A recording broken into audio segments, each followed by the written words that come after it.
여성분께 우리 마이크. 최상욱 선생은 전문가 아닌가 봐요. 손을 안 드시는데. 이름만 분류를 그렇게 해놨어요. 네. 네, 맨 앞에 계신 여성분께 마이크 전해드리겠습니다. 네, 맨 앞에 계신 여성분이 정세영 교수님이시군요. 네.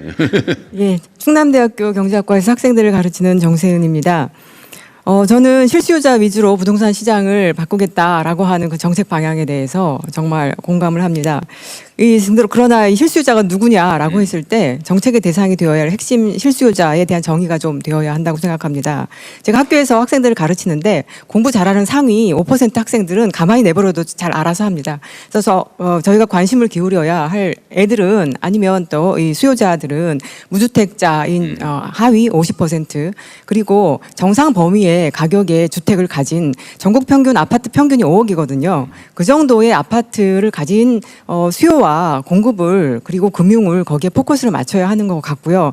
우리가 서울에 20, 30억짜리 아파트 공급이 부족해서 현재의 문제가 발생하지는 않습니다. 저마저도 그런 아파트를 살 수가 없고요. 이미 그런 아파트들은 피카소의 명품 같은 아파트라고 저는 생각을 합니다. 그런 아파트들은 부모의 재력 그리고 은행의 도움 그리고 맞벌이 대기업 이런 부부들이 가능한 것이어서 오히려 그런 집이 공급되어야 되지 해서는 안 된다는 것은 아닌데요. 그것이 너무 언론 지상을 휘두르고 있어서 마치 그것이 부족해서 우리나라의 그 부동산 문제가 있는 것처럼 그리고 정책이 너무 거기에 이제 과잉 반응하는 것은 맞지 않다고 생각을 합니다. 오히려 그런 부분에서 투기가 발생하지 않도록 세제가 잘 잡혀야 하고요.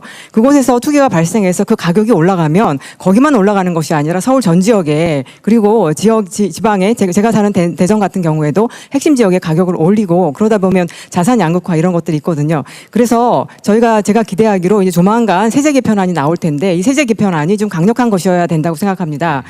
칼집에서 칼을 뽑았는데 이 칼이 과도 아니면 구멍이 숭숭 뚫린 아니면 녹슨 칼 이어서는 시장을 잡기 어렵다고 생각을 합니다. 제가 우려하는 거는 거주 중심으로 바꾼다고 하는데 거주 중심으로 바꾼다고 하면서 거주자들에게 더 많은 또 세제 혜택을 주는 것이 된다거나 똘똘한 한 채를 좀 규제를 강화한다고 하면서 똘똘한 한 채를 너무 높게 설정을 해서 또 다른 구멍이 생긴다거나 또 보유세를 강화한다고 해서 보유세 강화에 대한 상응으로 양도세를 낮춰준다거나 하는 이런 방식이어서는 안 됩니다.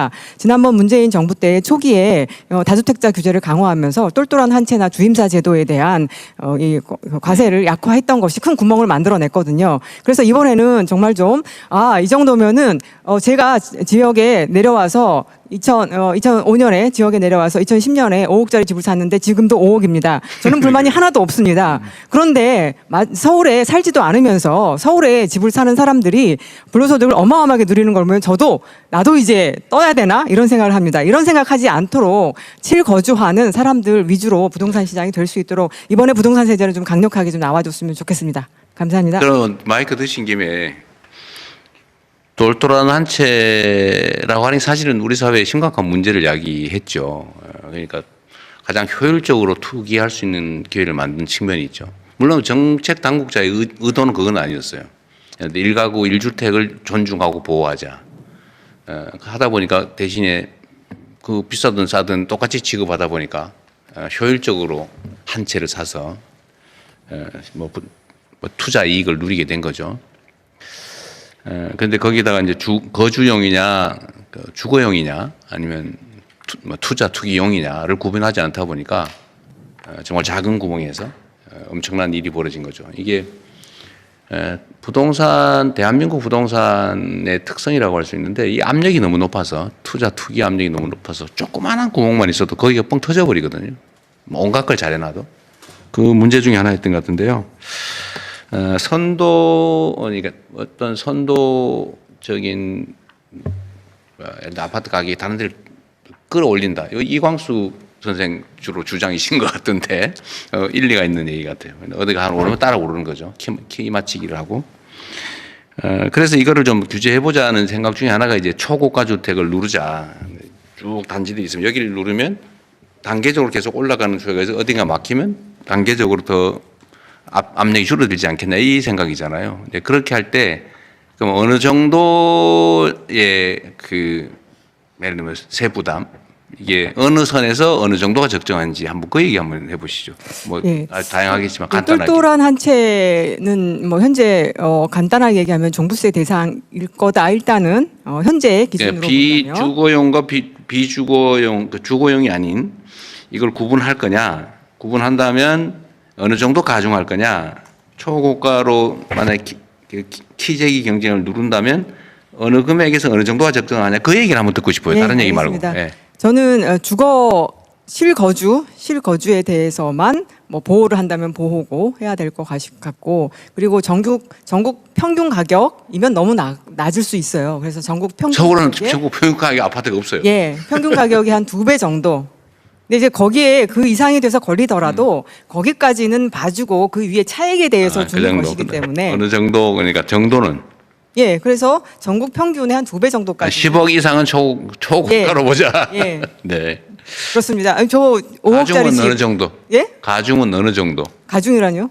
예를 들면 거기에다 추가 부담을 어느 정도 시키는 지금 종부세 이렇게 누진도로 되어 있잖아요. 네. 그래서 지금의 종부세 누진도 사실은 지난 정부 때 완화했었습니다. 아니, 그러니까 그래서 그건 저는 다 알고 있는 얘기니까 최종 의견만 한번 얘기해 보세요. 예, 어느 지금, 정도 가중하면 된다고 생각하세요? 어려워요? 그 위쪽에서 한 1% 정도. 1%? 예, 실효세율 한 1% 정도. 10억 자 5억 이상이 되면 한 10억 이상이 되면 10억이란 시가를 근데 이제 말하는 거예요. 그때 그 위도- 잠깐만 교수님. 예. 자, 그게 너무 길어져. 알겠습니다. 10억 이상이 되면 그 10억은 시가를 의미하는 거예요? 아니면 이렇게 뭐라 그래 과세 표준을 얘기하는 거예요? 뭐 저의 마음속으로는 시가를 원하지만 시가 10억 이상이 돼서는 1%에서부터 누진을 시작하자. 벌써 다들 이제 과하다 뭐 이런 말씀을 뭐 아니 그거 하시는데. 하지 마. 지금 그럴 시간 저는- 없어요. 예. 그건 한 1% 정도. 예, 예. 네, 알겠습니다. 예. 이거 참고하자고 한번 얘기해 본 거예요. 네. 네, 또. 그 댓글 몇 개 소개해드리고 싶은데요.